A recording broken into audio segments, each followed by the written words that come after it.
नमस्कार दोस्तों, मैं V Chaturvedi pathfinder education YouTube channel पर आप सभी मित्रों का स्वागत करता हूं। मित्रों, आपसे निवेदन है कि यदि आप हमारे चैनल पर प्रथम बार हैं तो हमारे चैनल को लाइक करें, शेयर करें, सब्सक्राइब करें तथा बेल आइकन भी दबा लें, जिससे कि शिक्षा जगत संबंधित जो भी महत्वपूर्ण अपडेट हो वो यथाशीघ्र हमारे चैनल के माध्यम से आपको प्राप्त हो सके। जैसा कि आप थंबनेल में देख पा रहे हैं, पहली सूचना निकल कर आ रही है उत्तर प्रदेश लोक सेवा आयोग से। प्राप्तांक और कटाव को लेकर के अड़े प्रतियोगी छात्र। आप सभी जानते हैं कि उत्तर प्रदेश लोक सेवा आयोग पीसीएस की जो भी वैकेंसी करता है, चाहे वो लोअर पीसीएस हो या पीसीएस हो, उनका जो कटाव है वो जारी नहीं किया जाता। यह जो है लोक सेवा आयोग का एक अड़ियल रवैया है, जिससे अभ्यर्थी काफ़ी परेशान है। प्रतियोगी छात्र भर्ती परीक्षाओं का प्राप्तांक और कटाव जारी किए जाने की बात पे हमेशा अड़े हैं और बृहस्पतिवार को प्रतियोगी छात्र संघ समिति के पदाधिकारियों ने उत्तर प्रदेश लोक सेवा आयोग जाकर के ज्ञापन सौंपा इस संदर्भ को लेकर के। जो भी अभ्यर्थी हैं वो हमेशा यह जानने का प्रयास करते हैं कि उनका कटाव कितना गया और वो किस स्थिति में हैं मेरिट में, जिसका कि स्पष्टीकरण कटाव न जारी होने की वजह से नहीं स्पष्ट हो पाता।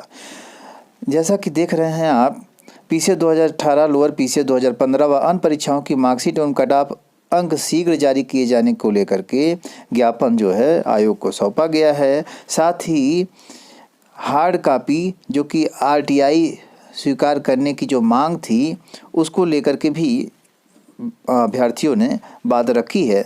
समिति के पदाधिकारियों ने कहा है कि 15 दिनों की में उनकी मांगें नहीं मानी गई तो प्रतियोगी छात्र संघर्ष समिति अपने अगले कदम के लिए बाध्य होगी। तो इस तरह से आप देखेंगे कि प्रतियोगी छात्र काफ़ी परेशान हैं इस रवैये से आयोग के। अगली सूचना निकल के आ रही है लोक सेवा आयोग से ही। 5311 देंगे आरओ 2016 की मेंस परीक्षा। यूपीपीएससी ने आरओ यानी समीक्षा अधिकारी सहायक समीक्षा अधिकारी 2016 मेंस की मुख्य परीक्षा के लिए 3 जिलों में 22 व 23 दिसंबर को परीक्षा कराएगा। 12 केंद्र पर लगभग 5311 अभ्यर्थी शामिल होंगे। प्रयागराज के 6 केंद्रों पर 2748, लखनऊ में लोक सेवा आयोग कार्यालय पर 1832 व गाजियाबाद में 2 केंद्र बनाए गए हैं, जहां की 731 परीक्षार्थी परीक्षा देंगे। 22 दिसंबर को प्रथम पत्र पर 9:30 बजे से 11:30 बजे तक सामान्य अध्ययन वस्तुनिष्ठ प्रकार का होगा, जबकि द्वितीय प्रश्न पत्र दोपहर 2 से शाम 5 बजे तक प्रथम खंड में 2.5 घंटे की सामान्य हिंदी व आलेखन की परीक्षा होगी। द्वितीय खंड में 30 मिनट की सामान्य शब्द ज्ञान एवं व्याकरण संबंधी परीक्षा कराई जाएगी। तो यह जो है आरओ का जो है शेड्यूल है, जो कि आज की न्यूज पत्र में प्रमुखता से छाया हुआ है। अगली सूचना निकल के आ रही है 69,000 शिक्षक भर्ती त्रुटि सुधार से। बेसिक शिक्षा परिषद प्राथमिक स्कूलों में 69,000 शिक्षक भर्ती में त्रुटि सुधार पर शासन मंथन शुरू कर रहा है। बेसिक शिक्षा निदेशक डॉक्टर सर्वेंद्र विक्रम बहादुर सिंह ने सभी बीएससी को निर्देश दिया कि वे अभ्यर्थियों से मिलें तथा प्रत्यावेदन हर हाल में 21 दिसंबर की शाम तक भेज दें।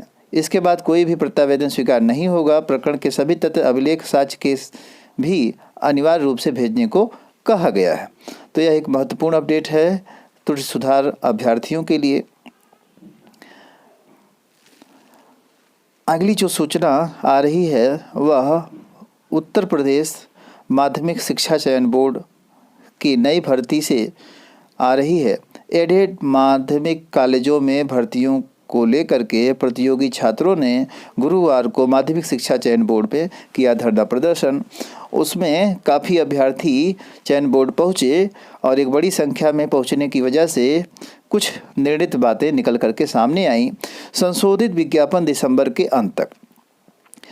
टीजीटी पीजीटी की जो भर्ती है 2020 की, उसका जो नया विज्ञापन है उत्तर प्रदेश माध्यमिक शिक्षा चयन बोर्ड दिसंबर के अंत तक जारी कर देगा। चयन बोर्ड का घेराव करने पर पहुंचे प्रतियोगी छात्रों को यह जो आश्वासन है वह उप सचिव नवल किशोर जी ने दिया। उन्होंने कहा कि संशोधित भर्ती के लिए विज्ञापन 31 दिसंबर तक घोषित कर दिया जाएगा।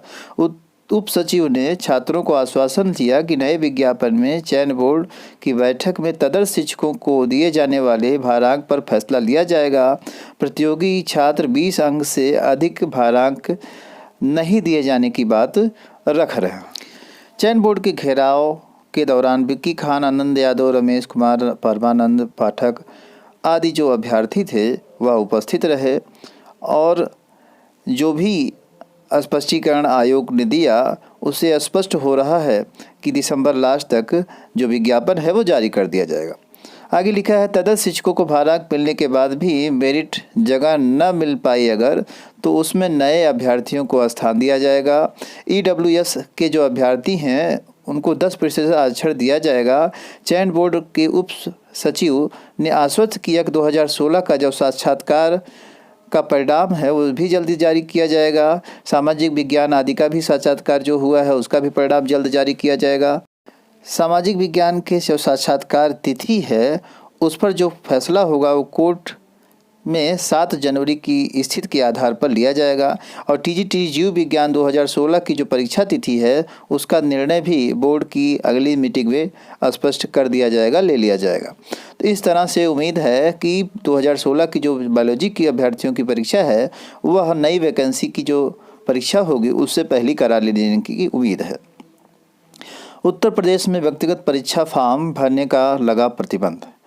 अब जो प्राइवेट परीक्षा के माध्यम से स्नातक या परास्नातक करने वाले अभ्यर्थी थे वह अब राज्य विश्वविद्यालयों से यह परीक्षा नहीं दे पाएंगे। जब भी उनको परीक्षा प्राइवेट फॉर्म भरना होगा, अगर वो भरना चाहते हैं कोई भी अभ्यर्थी, तो उनको भरने के लिए मुक्त विश्वविद्यालय का ही सहारा लेना पड़ेगा। अब प्राइवेट परीक्षा की जो प्रथा है वो ख़त्म करने के लिए राजभवन से पत्र मिला है। विश्वविद्यालय से अब प्राइवेट फॉर्म नहीं भराए जा सकते। संबद्ध कॉलेजों को प्राइवेट फॉर्म भराने की भी छूट दी गई है। तो ऐसे जो विद्यालय हैं जो कि प्राइवेट फॉर्म भरते थे और स्टेट यूनिवर्सिटी से बिलोंग करते थे, अब वहाँ से आप ग्रेजुएशन और PG के लिए यानी BA MA वगैरह के लिए प्राइवेट फॉर्म नहीं भर सकते। आप मुक्त विश्वविद्यालयों से ही प्राइवेट फॉर्म भर सकते हैं। तो यह एक बहुत ही महत्वपूर्ण अपडेट है मित्रों। अगली सूचना निकल के आ रही है, इलाहाबाद हाई कोर्ट ने जारी किया UPHJS भर्ती नोटिफिकेशन, निकली 98 वैकेंसी। तो हाई कोर्ट इलाहाबाद से लगभग 98 पोस्टों पर वैकेंसी निकली है HJS की। इस भर्ती में आप देखेंगे तो महत्वपूर्ण हो जाता है LLB के साथ 7 साल का एक्सपीरियंस। उसकी जो डिटेल है आज के न्यूज़ पत्रों में, समाचार पत्रों में छाई हुई है, दिया गया है। लिखा है www.allahabadhighcourt.in पर आवेदन 20 जनवरी 2021 से शुरू होगा। 19 फरवरी 2021 तक आवेदन लिया जाएगा। इस बार इस भर्ती परीक्षा के जरिए डिस्ट्रिक्ट जजों की कुल 98 वैकेंसी निकली है। इनमें 45 पद अनारक्षित हैं, 23 पद OBC, 18 SC और 1 ST के अनारक्षित हैं। आयु सीमा 35 से 45 वर्ष रखी गई है। अन्य नियमों और आरक्षण के आधार पर आयु सीमा में छूट भी अन्य अभ्यर्थियों को दी जाएगी।